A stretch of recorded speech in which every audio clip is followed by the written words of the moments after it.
This is Neville Goddard. Your faith is your fortune. Chapter 27.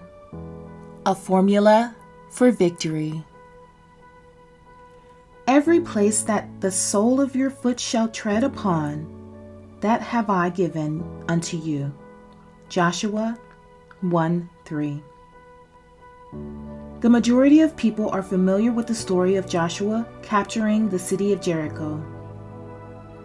What they do not know is that this story is the perfect formula for victory, under any circumstances and against all odds. It is recorded that Joshua was armed only with the knowledge that every place that the sole of his foot should tread upon would be given to him, that his desire to capture or tread upon the city of Jericho, but found the wall separating him from the city impassable. It seemed physically impossible for Joshua to get beyond these massive walls and stand upon the city of Jericho.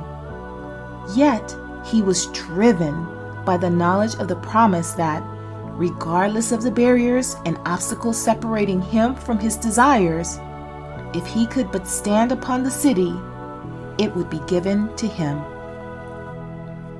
The book of Joshua further records that instead of fighting this giant problem of the wall, Joshua employed the services of the harlot, Rahab, and sent her as a spy into the city. As Rahab entered her house, which stood in the midst of the city, Joshua, who was securely barred by the impassable walls of Jericho, blew on his trumpet 7 times. At the 7th blast, the walls crumbled and Joshua entered the city victoriously. To the uninitiated, this story is senseless. To the one who sees it as a psychological drama rather than as a historical record, it is most revealing. If we would follow the example of Joshua, our victory would be similarly simple. Joshua symbolizes to you, the reader, your present state. The city of Jericho symbolizes your desire or defined objective. The walls of Jericho symbolize the obstacles between you and the realization of your objectives. The foot symbolizes the understanding. Placing the sole of the foot upon a definite place indicates fixing a definite psychological state. Rahab the spy is your ability to travel secretly or psychologically to any place in space. Consciousness knows no frontier. No one can stop you from dwelling psychologically at any point, or in any state in time or space. Regardless of the physical barriers separating you from your objective, you can, without effort or help of anyone, annihilate time, space, and barriers. Thus, you can dwell psychologically in the desired state. So although you may not be able to tread physically upon a state or city, you can always tread psychologically upon any desired state. By treading psychologically, I mean that you can now, this moment, close your eyes, and after visualizing or imagining a place or state other than your present one, actually feel that you are now in such a place or state. You can feel this condition to be so real that upon opening your eyes, you are amazed to find that you are not physically there. A harlot, as you know, gives to all men that which they ask of her.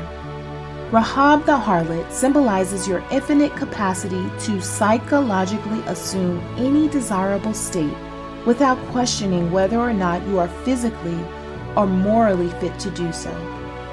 You can today capture the modern city of Jericho or your defined objective if you will psychologically reenact this story of Joshua. But to capture the city and realize your desires, you must carefully follow the formula of victory as laid down in this book of Joshua. This is the application of this victorious formula as a modern mystic reveals it today. First, define your objective. Not the manner of obtaining it, but your objective, pure and simple. Know exactly what it is you desire so that you have a clear mental picture of it. Secondly, take your attention away from the obstacles which separate you from your objective and place your thought on that objective itself.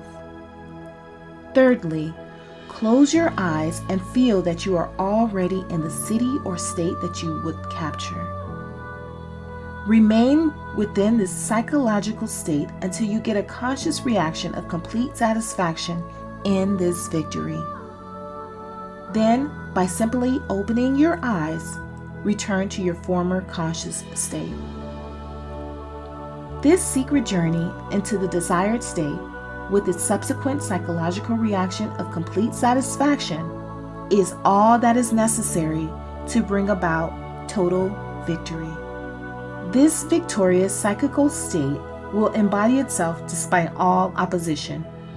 It has the plan and power of self-expression.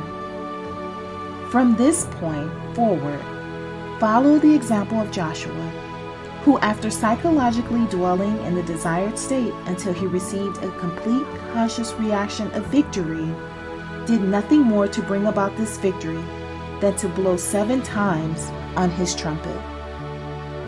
The 7th blast symbolizes the 7th day, a time of stillness or rest, the interval between the subjective and objective states, a period of pregnancy or joyful expectancy. This stillness is not the stillness of the body, but rather the stillness of the mind. A perfect passivity, which is not indolence, but a living stillness born of trust in this immutable law of consciousness. Those not familiar with this law or formula for victory, in attempting to still their minds, succeed only in acquiring a quiet tension, which is nothing more than compressed anxiety. But you, who know this law, will find that after capturing the psychological state, which would be yours if you were already victoriously and actually entrenched in that city, will move forward towards the physical realization of your desires. You will do this without doubt or fear, in a state of mind fixed in the knowledge of a prearranged victory. You will not be afraid of the enemy, because the outcome has been determined by the psychological state that preceded the physical offensive, and all the forces of heaven and earth cannot stop the victorious fulfillment of that state. Stand still in the psychological state defined as your objective until you feel the thrill of victory.